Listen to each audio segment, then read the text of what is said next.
Welcome back to another edition of Want to Start a Fight, as we look at the greatest athletes of all time from random high schools. And we do have a random school again. I had the random generator go through and it picked out another closed school and another pretty small school and a school with an interesting naming history again. It brought up Barneston, the Barneston Indians from down in Otoe County. Actually, Barneston's right on the Otoe Gage line. But I think the school was officially called Otoe Consolidated.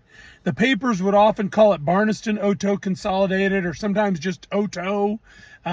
They were the Indians, but in the 50s, which we'll learn in a minute was kind of their best football time, they were often called the Barneston Otoes, which I kind of liked. Now, they were formed in 1916, one of the earliest consolidations in Nebraska history. The rural elementaries in Otoe County said we need to go together to have one high school, and they put that high school in Barneston. And so that's a consolidation about 90 years before the state forced all K-8s to affiliate with a high school. So they were out front, the Barneston Indians were. Now, Barneston, if we go back to the beginning, Barneston's first statewide history athletically is at the all-comer state basketball tournaments. And they were at a bunch of them in the 20s. Almost all of the all-comers ones, Barneston made the trip up. The NSAA data is a little confusing because it lists some of them as Barneston and some of them as Otoe. I told you they were called lots of names. In 1926, they won 3 games, including a win over Elkhorn before losing to Philly. But it's in 1928 that they really get going. They win Class F. Arnold Husa and Alvy Oltman are the big stars for the Otoes as they beat Endicott, Sumner, Bellwood, and Ansley to win Class M. Okay, so they were way down the bracket in the big tournaments.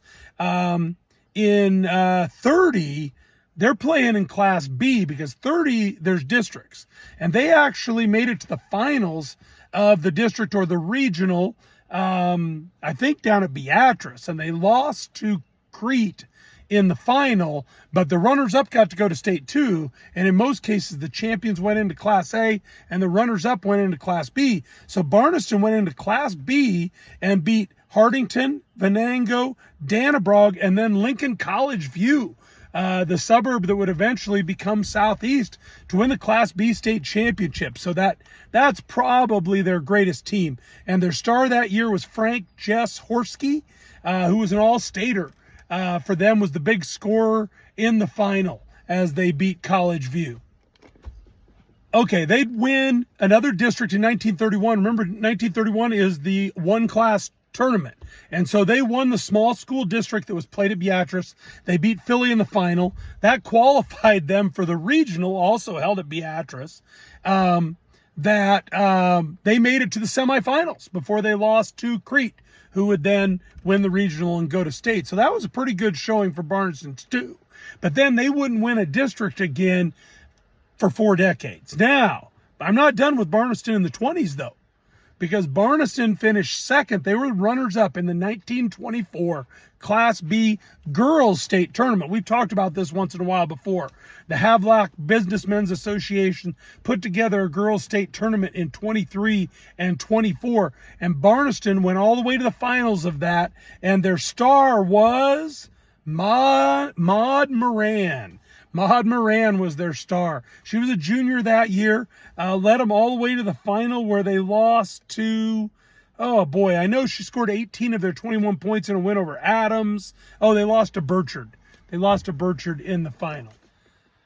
Maud Moran was back in 25 as a senior, but by then the schoolmen in Nebraska had put the kibosh on the state basketball tournament. She had Barneston undefeated way late in the season. I think they were even better in 25. Would have had a chance at a state title. I looked her up. She ended up getting married, moving to Omaha, and then moving back to the Southeast to Steinauer, where she and her husband bought the tavern on Main Street. There was a furnace explosion. Her husband was killed. Other family members hurt, maybe killed. And then Maud ends up running that tavern for about 15 years before she sells it and retires in Steinauer. Is that tavern still there on Main Street? Okay, enough of that though. To move on to Barneston football history, their best football decade was in the 1950s. Into the 60s.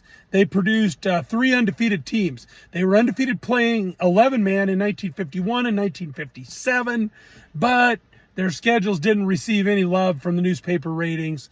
Then in 1964, they were playing 8-man, and their coach is somebody we would know, Dan Young, who goes on to be famous coaching those West Side state championship teams of 81 and 82, and then becomes a Nebraska coach.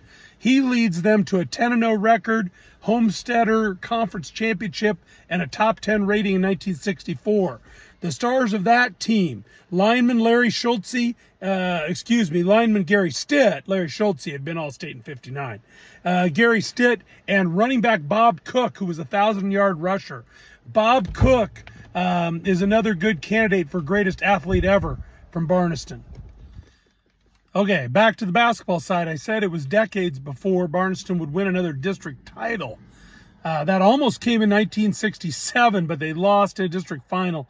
They had lost district finals in 42, 60, and in 67. They lost to Lewiston. But in 67, they played in a game that we should remember. And that was a regular season game where they lost to Philly 117 to 106. That's a regulation game, guys. No overtime. 117 to 106. The Barneston star that night was Gail Searcy, who scored 43 points, which probably makes him another candidate. The next year in 1968, without Searcy, who graduated, Barneston comes back and they make it all the way to the district final again, and this time they beat Odell to win their first district title since 1931. Then they lose in the regional semis and they don't make it to state. Another athlete we should consider is on the track. The first and only state champion in Barneston history came in 1971 when Jack Holmbeck threw 50 feet to win the Class D shot, 1971 track. And then in girls basketball in 1975, consensus all-stater, Roxanne Dalton, who averaged about 15, 16 points a game for Barneston. Another good candidate there. Okay. So, another thing I should mention is the 1972 first year of volleyball, Carolyn Holmbeck leads, Holmbeck, that's the same as the shot putter. Okay, Carolyn Holmbeck leads Barneston to the first state volleyball tournament. They win the district title, win regionals, and then they lose to Arthur, who I think won Class D in that first year, clear out in Scottsbluff. Okay, so who am I picking from Barneston? I think on the girls' side, Roxanne Dalton is a great possibility, but I think I'm going to stick with the old-timer who led them to the state final, Maud Moran. Maud Moran is the greatest girl ever. And the boys, I think I'll stick way back too. Cook, the running back, is a great candidate, but I think I'm going to go with Frank Jess Horsky of that 1930 team that won the Class B state championship. All right, that's it for another week of Hey, You Want to Start a Fight? As we looked at Barneston, we'll pick another team here. I think I want to go bigger again, so I'm kind of thinking I'm going to put just all the teams, the kind of traditional Class C teams, or maybe I'll pick a year and say, everybody who's in Class C this year, pick me a team out of there, unless you got another idea in the comments. If you do, put it in there. Thanks.